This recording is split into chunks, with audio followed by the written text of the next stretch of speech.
So how do you transition children from the terrible twos to the terrific threes? One way that I found in my experience is practicing simple yoga poses. Now, the three top picks that I like for toddlers in training is the candle pose, the cat pose, and the dog pose. So I'm going to go through all three and explain why those are my top picks for toddlers. So first, the candle pose. It's a good way for kids to transition from what they're doing before they do their yoga practice into actually practicing yoga. So they bring their hands in front of their heart and just take a deep breath in through their nose and out through their nose.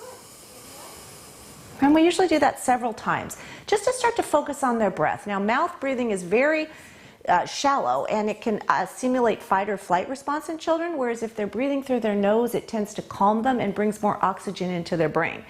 Now, the second one that they can transition right into is the cat pose.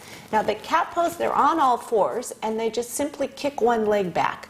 And while they're kicking that leg back, they're stretching their spine, creating natural traction, and this is a great way for them to do that without weights or any sort of other anything else, just using their own body to stretch their spines. And then they switch sides and do the other side. So that's why I like the cat pose.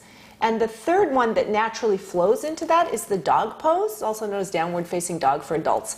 And so they simply, from the cat pose, tuck their toes, straighten their legs, and look down towards their toes. Now, this is a fabulous pose to stretch out their overused hamstrings, which a lot of children that do other sports have their tight hamstrings.